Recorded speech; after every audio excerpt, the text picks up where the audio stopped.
এইবাৰ ঈদত গৰু কুৰবানী হল নে নহল? বহু মছজিদ ঈদগাহ সমাজে গো সুৰক্ষা আইন আৰু হিন্দুসকলৰ ধৰ্মীয় আবেগৰ প্ৰতি সন্মান জনাই গৰু কুৰবানীৰ পৰা বিৰত থকাৰ সিদ্ধান্ত লৈছিল। গো সুৰক্ষা আইনৰ অধীনত গোবধ নিষিদ্ধ যদিও এইবাৰো ঈদৰ দিনাৰ পৰাই বিভিন্ন স্থানত ওলাইছে নিষিদ্ধ মাংস বা হাড়মূৰ। লংকাৰ দুৰ্গা মন্দিৰৰ সমীপত গোমুণ্ড উদ্ধাৰ, আগমনিত হিন্দুৰ চোতালত গৰুৰ কাণ উদ্ধাৰ। এই ঘটনাৰ পাছত দুয়ো ঠাইতে সৃষ্টি হয় উত্তেজনাৰ। এয়া লংকাৰ ৰামনগৰৰ দৃশ্য।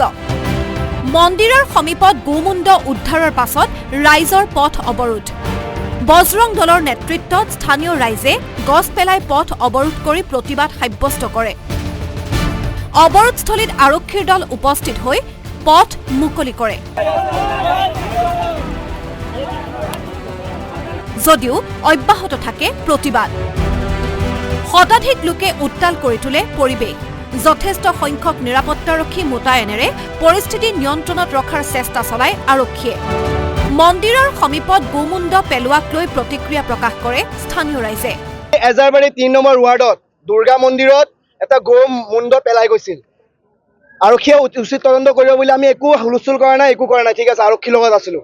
কিন্তু ২৪ ঘণ্টা নোহোৱাৰ পিছতো ২৪ ঘণ্টা হোৱাই নাই এতিয়ালৈকে। আকৌ আমাৰ ৰামনগৰ কালী মন্দিৰৰ সন্মুখত ২০ মিটাৰ দূৰতে আকৌ গোমুণ্ড পেলাই গৈছে। এইবোৰ ঘটনা ঈদৰ সময়তে কিয় হৈ আছে? প্ৰতিবাৰ ঈদৰ সময়তে এইবোৰ ঘটনা কিয় কৰে আমাৰ লগত? আনহাতে আগমনিৰ বটেৰহাট বজাৰৰ হিন্দু লোকৰ চোতালত উদ্ধাৰ হয় গৰুৰ কাণ। অজ্ঞাত দুৰ্বৃত্তই গৰুৰ কাণ পেলাই থৈ যায় এঘৰৰ চোতালত। ঘটনাক কেন্দ্ৰ কৰি চেপা উত্তেজনাৰ সৃষ্টি হয় অঞ্চলটোত। তীব্ৰ প্ৰতিক্ৰিয়া প্ৰকাশ কৰে ধুবুৰীৰ বজৰং দলে। ঘটনাস্থলীত আৰক্ষী উপস্থিত হৈ তদন্ত আৰম্ভ কৰিছে। লংকাৰ এজাৰবাৰী অঞ্চলতো এদিন পূৰ্বে গোমুণ্ড উদ্ধাৰ হৈছিল।